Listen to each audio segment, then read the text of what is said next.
Hello दोस्तों, welcome to Madhavi results. दोस्तों हम लोग अपना इस सीरीज को एसएससी पीवाई की सीरीज को शुरू करते हैं। ठीक है, हम लोग पॉलिटी सेक्शन वाइज पॉलिटी को डिस्कस कर रहे थे। ठीक है, तो आज हम अपने 12th लेक्चर में देखते हैं कि आज का पहला प्रश्न क्या है। ठीक है, तो दोस्तों आपसे पहला प्रश्न क्या कर रहा है, इस क्वेश्चन को ध्यान से देखेंगे। ठीक है ना, क्वेश्चन आपसे क्या पूछ रहा है, ये क्वेश्चन देखेंगे तो आपको CHSL में पूछा हुआ है और ये इन्होंने 2024 में पूछा है क्वेश्चन। ठीक है, तो क्वेश्चन 1 क्या पूछ रहा है आपसे कि विच रिट। ठीक है, यहाँ पे ध्यान रखेंगे कीवर्ड्स को कि यहाँ पे इन्होंने रिट्स के बारे में पूछ रहे हैं। Which writ literally means what is your authority. ठीक है ना, किस रिट का मतलब होता है व्हाट इज योर ऑथोरिटी। ठीक है, तो आपके सामने 4 ऑप्शन दिए गए हैं। ऑप्शन ए है आपके सामने habeas corpus, option B mandamus, option C quo warranto या ऑप्शन डी प्रोहिबिशन। ठीक है, तो बताइए इसका सही आंसर क्या होगा, किसका मीनिंग होता है, किस रिट का मीनिंग होता है व्हाट इज योर ऑथोरिटी। ठीक है,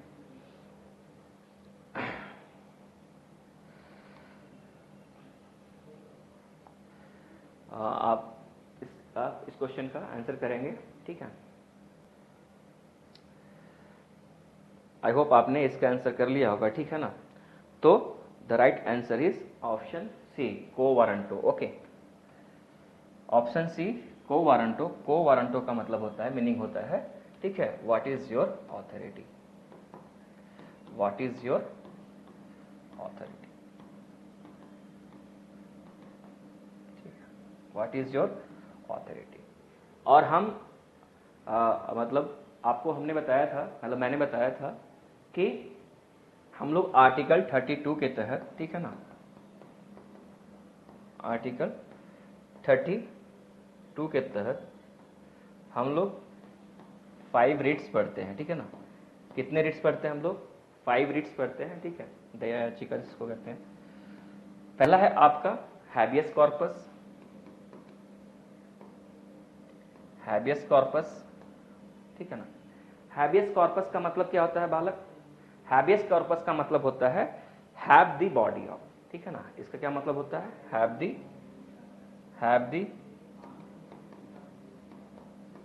द बॉडी। ठीक है, दूसरा है आपका मैंडमस। मैंडमस का मतलब बी कमांड। मैंडमस का क्या मतलब होता है बालक, मैंडमस का मतलब होता है आपका वी कमांड। ठीक है ना, थर्ड आपका रीड क्या है, प्रोहिबिशन। ठीक है, थर्ड हमने आपको बताया था, थर्ड है आपका प्रोहिबिशन का मतलब होता है to forward, to forward. Fourth one is your certiorari. ठीक है, सर्टियोरी। ठीक है, और आपका फिफ्थ वन इज योर, जो इस क्वेश्चन में आपसे पूछ रहे हैं, को वारंटो। ठीक है ना, को वारंटो। ठीक है, तो सर्टियोरी का क्या मतलब होता है, to be certified, to be certified. ठीक है, 5 रिट्स है। हैबियस कॉर्पस का मतलब हैव द बॉडी ऑफ। ठीक है, मैंडमस बी कमांड, प्रोहिबिशन का मतलब होता है टू फॉरवर्ड। ठीक है, सर्टियोरी का मतलब होता है टू बी सर्टिफाइड, और फिफ्थ वन इज योर को वारंटो, जिसका मतलब होता है व्हाट इज योर ऑथोरिटी। ठीक है ना, चलिए इन पॉइंट्स को आप याद रखेंगे, ये सब क्वेश्चन आपसे पूछे जा सकते हैं। ठीक है ना, नेक्स्ट एग्जाम में आपसे हैबियस कॉर्पस का मीनिंग पूछ सकते हैं कि बताओ हैबियस कॉर्पस का मीन्स मतलब लिटरली मीन्स क्या होता है। ठीक है, तो आप बताएंगे हैव द बॉडी। ठीक है, चलिए अब अपने नेक्स्ट क्वेश्चन की तरफ चलते हैं बालिके। क्वेश्चन नंबर 2 आपसे क्या कह रहा है। ठीक है ना, क्वेश्चन 2 देखोगे तो CHSL में ये क्वेश्चन पूछा हुआ है, और इन्होंने इस क्वेश्चन को 2024 में ही पूछा है। तो क्वेश्चन 2 क्या आपसे पूछ रहे हैं कि बताओ विच आर्टिकल। ठीक है, यहां पे देखिएगा क्या पूछ रहे हैं आपसे, आर्टिकल के बारे में पूछ रहे हैं, कीवर्ड्स क्या है, article. Which article of the constitution of India vest plenary powers in parliament to legislate on the subject of citizenship. Bharat के संविधान का कौन सा अनुच्छेद नागरिकता के विषय पर कानून बनाने के लिए संसद में पूर्ण शक्तियां प्रदान करता है। ठीक है, तो आपके सामने ऑप्शन है, ऑप्शन ए आर्टिकल 8 के तहत किया जाता है, ऑप्शन बी आर्टिकल 5 के तहत किया जाता है, या ऑप्शन सी आर्टिकल 11, या ऑप्शन डी आर्टिकल 6। तो बताइए किस आर्टिकल के तहत, ठीक है, हमें पार्लियामेंट को ये शक्तियां प्रदान की जाती हैं। ठीक है,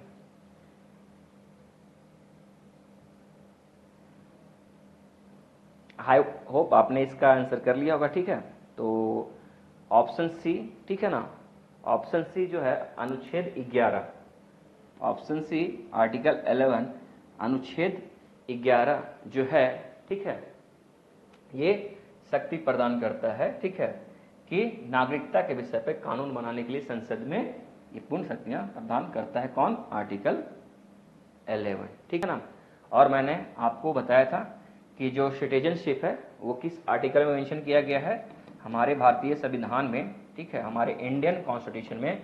ठीक है, जो सिटीजनशिप जो है वो किस आर्टिकल में मेंशन किया गया है, वो आर्टिकल 5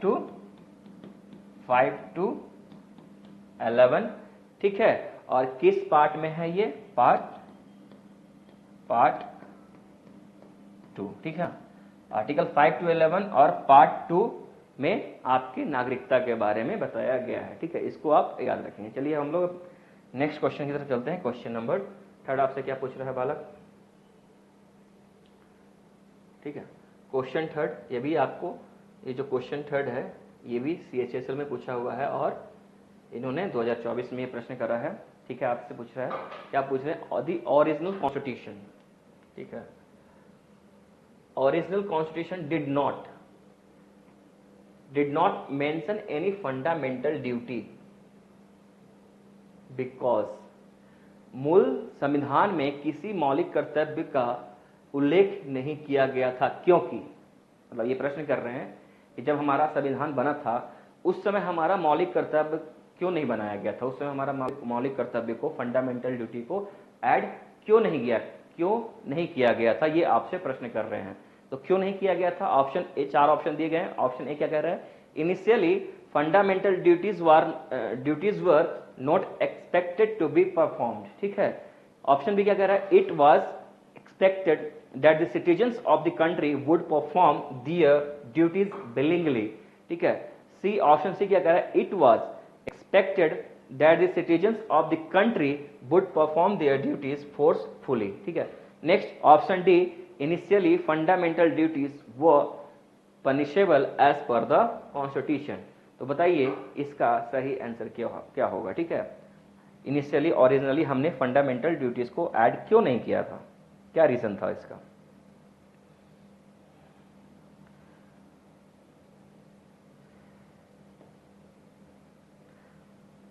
क्वेश्चन 3 का आंसर करेंगे।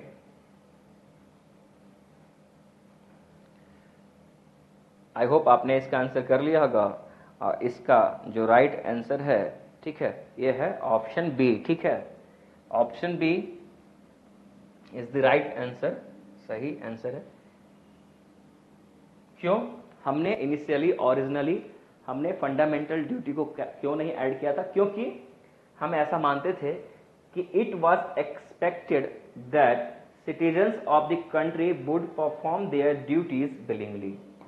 मतलब क्या बोल रहे हैं कि यह अपेक्षा की जाती थी कि देश के नागरिक स्वेच्छा से अपने कर्तव्यों का पालन करेंगे। ठीक है ना, तो हमारे कॉन्स्टिट्यूशनल फॉर मेकर्स ने यह मान लिया था कि एक फंडामेंटल ड्यूटीज जो है लिखने की जरूरत नहीं है, हमारे देश के नागरिक इसको अपनी ही इच्छा के अनुसार स्वेच्छा से इसको, अपने ड्यूटीज को, फंडामेंटल ड्यूटी जो भी है उनके ड्यूटीज को पालन करेंगे। ठीक है ना, इसलिए हमारे जो मेकर्स थे, कॉन्स्टिट्यूशनल मेकर जैसे, इन्होंने फंडामेंटल ड्यूटी को ओरिजिनली ऐड नहीं किया था। ठीक है, चलिए अब हम अपने नेक्स्ट क्वेश्चन की तरफ चलते हैं। क्वेश्चन नंबर 4 क्या कह रहा है बालक?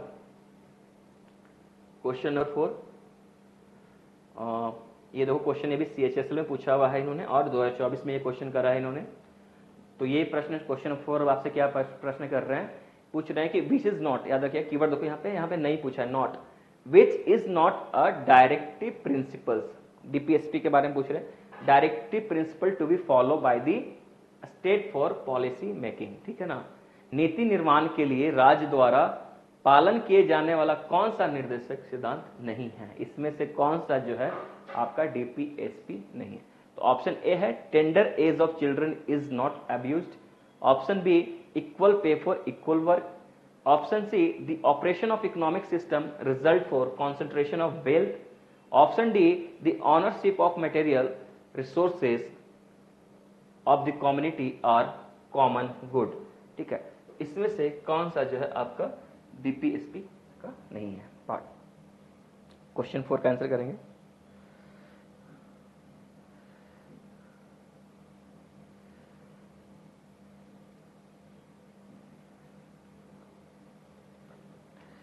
आई होप आपने इसका आंसर कर लिया। क्वेश्चन 4 का जो राइट आंसर है क्या है? Option C.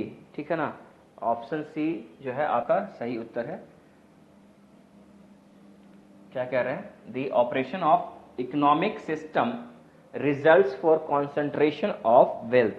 ठीक है ना, कॉन्सेंट्रेशन ऑफ वेल्थ। तो ये आपका इसमें से क्या है? डीपीएसपी का पार्ट नहीं है। ठीक, तो और डीपीएसपी के बारे में आपको बता दूं, डीएसपी जो है आपका stand for what? Directive principles of state policy. ठीक है, ये आर्टिकल 36 से लेके 51 के बीच में आता है। ठीक है, और डीपीएसपी पार्ट 4 में आता है।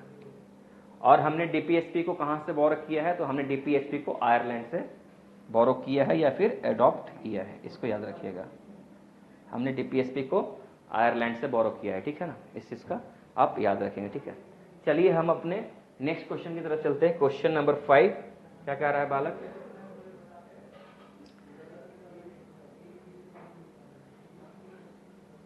ये क्वेश्चन देखो सीएचएसएल में पूछा है और इन्होंने ये क्वेश्चन 2023 में पूछा है क्वेश्चन। ठीक है ना, तो आपसे क्वेश्चन 5 क्या कह रहे हैं कि the government is bound to ensure observance of social welfare and labour laws enacted to secure for workmen a life compatible with the human dignity under dash of the Indian Constitution। ठीक है, सरकार सामाजिक कल्याण और श्रम कानूनों का पालन सुनिश्चित करने के लिए बाध्य है, जो श्रमिकों के लिए मानवीय गरिमा के अनुकूल जीवन सुनिश्चित करने के लिए अधिनियमित डैश भारतीय संविधान का। ठीक है, तो आपके सामने ऑप्शन है, ऑप्शन ए आर्टिकल 17, ऑप्शन ठीक है ऑप्शन बी, यहां बी होगा। ठीक है, option B article 15, option C article 19 या ऑप्शन डी आर्टिकल 21। ठीक है, तो इसका सही आंसर क्या होगा बालक बालिके क्वेश्चन 5 का?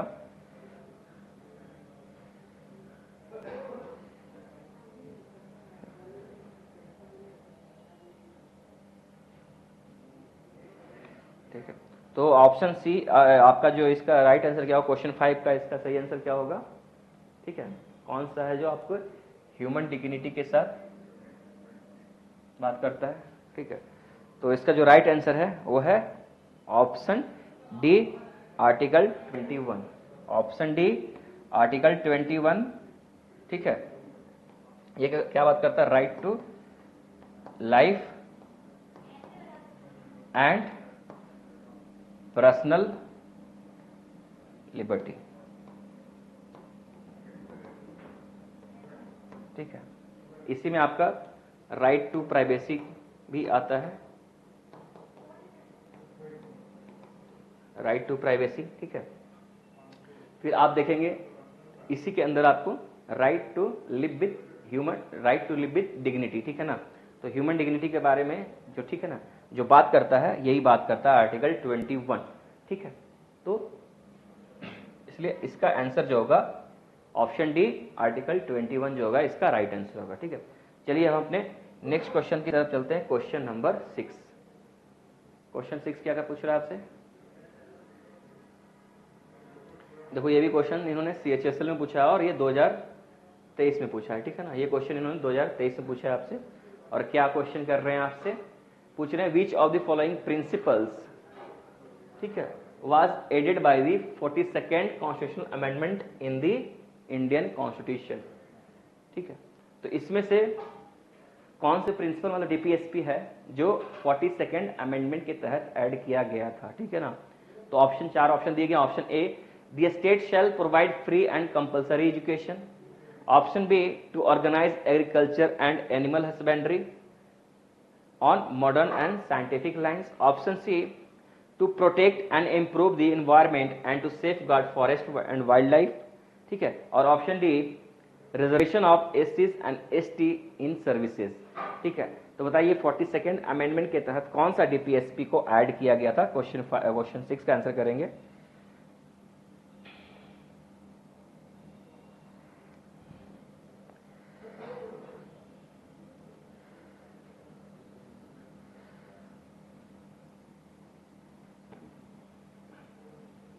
आई होप आपने इसका आंसर कर लिया होगा, ठीक है ना। तो इसका राइट आंसर क्या होगा? क्वेश्चन 6 का सही आंसर क्या है? ऑप्शन सी, ठीक है ना। ऑप्शन सी जो है आपका सही उत्तर है, ठीक है। ये आर्टिकल 48A के बारे में बात करता है। To protect and improve the environment and to safeguard forest and wild life. तो किस आर्टिकल में आता है डीपीएसपी का? ये आर्टिकल 48A में आता है। तो आर्टिकल 48A को ही ऐड किया गया था, ठीक है, 42nd अमेंडमेंट के द्वारा, ठीक है ना। और आपको याद रखना है कि इसमें टोटल 42nd अमेंडमेंट के तहत, ठीक है, 4 आर्टिकल ऐड किए गए थे, ठीक है, 39, 39A and 43A and 48A, ठीक है। इसको याद रखिएगा कौन कौन से आर्टिकल ऐड किए गए थे 42nd अमेंडमेंट के तहत, ठीक है। तो article 39A, article 39, article 39A, 43A और 48A, ठीक है ना। और यहाँ पे जो स्टेटमेंट दिया गया है वो आपके इस ऑप्शन में 48A के बारे में दिया है। तो ऑप्शन सी जो होगा आपका राइट आंसर होगा, ठीक है ना। तो इन पॉइंट्स को याद रखिएगा, ठीक है। चलिए अब अपने नेक्स्ट क्वेश्चन की तरफ चलते हैं। Question number 7। क्वेश्चन नंबर 7 क्या कर बालक? इन सारे क्वेश्चन को आप अच्छे से करेंगे, ठीक है ना। ये सारे क्वेश्चन प्रीवियस ईयर में पूछे हुए हैं, तो आप क्वेश्चन को अच्छे से करेंगे तो आपके लिए बेनिफिशियल होगा, ठीक है ना।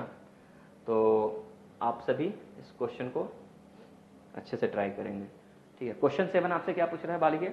विच of the following articles is, देखो यहाँ पे आर्टिकल्स के बारे में पूछ रहे हैं, अनुच्छेद के बारे में आपसे पूछ रहे हैं, related to provision of cooperative societies, ठीक है, इन द इंडियन कॉन्स्टिट्यूशन। यहाँ पे मतलब पूछ रहे हैं कि कोऑपरेटिव सोसाइटीज जो है, ठीक है, हमारे भारतीय संविधान में किस आर्टिकल में मेंशन किया गया है। तो आपके सामने 4 ऑप्शन दिए गए हैं। ऑप्शन ए क्या बोल रहा है? Article 243ZG to article 243ZJ, ठीक है ना। Option B article 243P to लेके आर्टिकल 243ZG, ठीक है। ऑप्शन सी आर्टिकल 243ZH से लेके आर्टिकल 243ZT, ठीक है। और ऑप्शन डी है आर्टिकल 243A से लेके आर्टिकल 243O। तो बताइए इसमें कौन सा जो आर्टिकल है आपके कोऑपरेटिव सोसाइटीज के बारे में बात करता है। क्वेश्चन 7 का आंसर करेंगे।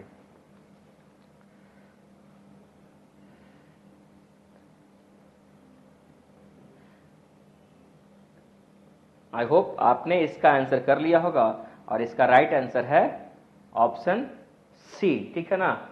आर्टिकल ऑप्शन सी जो है राइट आंसर है। आर्टिकल 243ZS से लेके आर्टिकल 243ZT तक जो है आपके कोऑपरेटिव सोसाइटीज के बारे में बात करता है, ठीक है ना। कोऑपरेटिव सोसाइटीज के बारे में बात करता है। और अगर आपसे ये प्रश्न करे कि ये किस पार्ट में आता है तो याद रखिएगा ये पार्ट कोऑपरेटिव सोसाइटीज जो है आपका पार्ट 9B में आता है, ठीक है ना। इसको याद रखिएगा। ये आपसे प्रश्न कर सकते हैं कि बताओ कि पार्ट 9B है जो किसको डील करता है। तो आप बता सकते हैं कि पार्ट 9B जो है कोऑपरेटिव सोसाइटीज को डील करता है, ठीक है ना। इसको आप याद रखेंगे। चलिए अब अपने नेक्स्ट क्वेश्चन की तरफ चलते हैं। क्वेश्चन नंबर 8 क्या कह रहा है बालिके, ठीक है। तो क्वेश्चन 8 को देखते हैं हम लोग, ठीक है, और इसको मिलकर सॉल्व करेंगे कि क्वेश्चन 8 क्या कह रहा है। क्वेश्चन 8 देखो ये भी क्वेश्चन आपको CHSL में और 2023 में पूछा है, आपसे प्रश्न कर रहा है। तो ठीक है, तो आपसे क्या प्रश्न कर रहे हैं बालिके? आपसे पूछ रहे हैं कि the working condition working condition also include prevention of sexual harassment of working women, ठीक है ना, prevention of sexual harassment of working women and making arrangements in the organisation, this falls under dash, ठीक है। क्या पूछ रहे हैं आपसे, काम करने की परिस्थितियों में कामकाजी महिलाओं के यौन उत्पीड़न की रोकथाम और इसके लिए संगठन में व्यवस्था करना भी शामिल है, जिसके अंतर्गत आता है। तो आपसे बेसिकली इस क्वेश्चन में आपसे पूछ रहे हैं कि जो प्रिवेंशन ऑफ सेक्सुअल हरासमेंट जो वुमेन का लड़कियों को किया जाता है वर्क प्लेस पे, ठीक है, तो वो कौन सा आर्टिकल है जो डील करता है, कौन सा डीपीएसपी का जो आर्टिकल है वो अनुच्छेद है जो इसके साथ डील करता है। तो ऑप्शन 4 ऑप्शन दिए गए हैं, option A article 44, option B article 42 या ऑप्शन सी आर्टिकल 45 या ऑप्शन डी आर्टिकल 43, ठीक है। बताइए इसका सही आंसर क्या होगा। जो वर्क प्लेस पे जहां पे महिलाएं काम करने जाती हैं ऑफिस में, ठीक है, या कहीं पे फैक्ट्री वगैरह कंपनी में, तो वहां पे आप देखते होंगे, ठीक है, कि उनके साथ सेक्सुअल हरासमेंट का केसेस आपको देखने को मिलता है। तो कौन सा डीपीएसपी जो है इस केस को डील करता है, ठीक है, ये आपसे प्रश्न कर रहे हैं। तो बताइए इसका सही आंसर क्या होगा, कौन सा अनुच्छेद है जो सेक्सुअल हरासमेंट को डील करता है।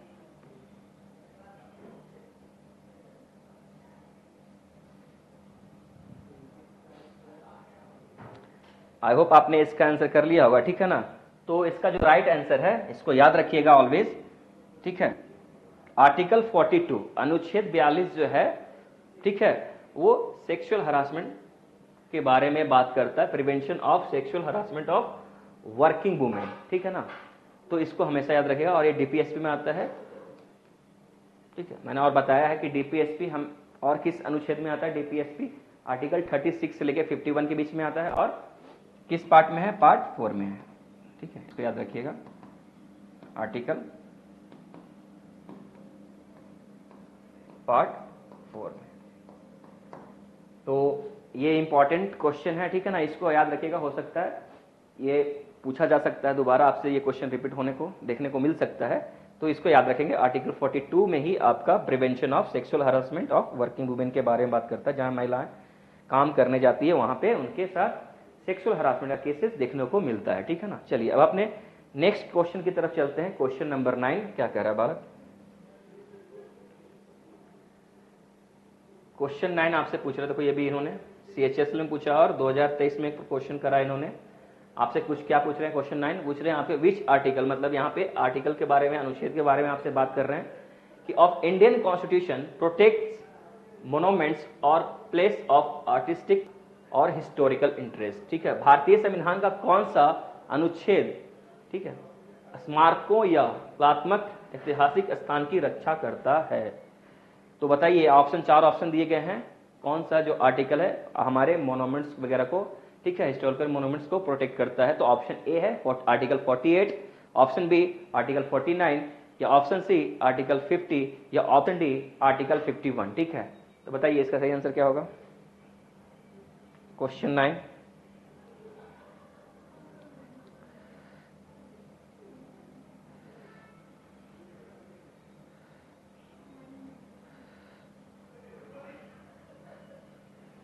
आई होप आपने इसका आंसर कर लिया है, ठीक है ना। तो इसका जो राइट आंसर है वो क्या है आपका, ऑप्शन बी आर्टिकल 49 जो है इसके बारे में बात करता है, टू प्रोटेक्ट मोनूमेंट्स और प्लेस ऑफ हिस्टोरिकल पैलेसेस, ठीक है ना। तो आर्टिकल 49 को याद रखेंगे और डीपीएसपी का ये पार्ट है ये, ठीक है, ये डीपीएसपी के अंदर ये आर्टिकल आता है। और एक पॉइंट याद रखिएगा, डीपीएसपी क्या है, नॉन जस्टिसिएबल इन नेचर है, ठीक है ना, क्या है, नॉन जस्टिसिएबल इन नेचर है। चलिए दोस्तों, हम लोग आज के अपने इस सेशन का, ठीक है ना, लास्ट क्वेश्चन देखते हैं, क्वेश्चन नंबर 10, ठीक है। आज इस 12th लेक्चर का क्वेश्चन नंबर 10 क्या आपसे कर रहा है, क्या पूछ रहा है, देखते हैं वाले के। देखो ये क्वेश्चन आपसे CHSL और 2023 में प्रश्न कर रहा है, ठीक है ना। तो क्वेश्चन 10 लास्ट क्वेश्चन क्या कह रहा है वाला, विच of the following articles of the Indian Constitution prohibits forced labor and prevent exploitation, ठीक है ना। इसमें से कौन सा जो है आर्टिकल जो है आपको फोर्स लेबर को रोकता है और एक्सप्लॉयटेशन को भी रोकता है। तो ऑप्शन 4 ऑप्शन दिए गए आप सामने, option A article 20, option B article 90, या ऑप्शन सी आर्टिकल 25, या ऑप्शन डी आर्टिकल 23। तो बताइए कौन सा आर्टिकल है जो ये आपके फोर्स लेबर को रोकता है और ट्रैफिकिंग को भी रोकता है, ठीक है ना, जिसमें ह्यूमन बींग्स का ट्रैफिकिंग भी होता है उसको भी रोकता है। तो इसका सही आंसर क्या होगा बताइए।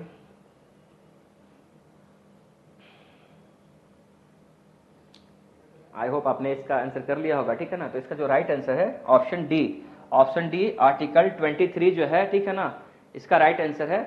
और मैंने आपको बताया था कि ऑप्शन जो ये आर्टिकल 23 है वो फंडामेंटल राइट से किस पार्ट में आता है, वो आता है राइट अगेंस्ट एक्सप्लॉयटेशन, ठीक है, राइट अगेंस्ट एक्सप्लॉयटेशन।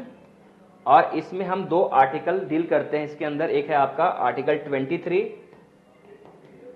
और एक है आपका आर्टिकल 24।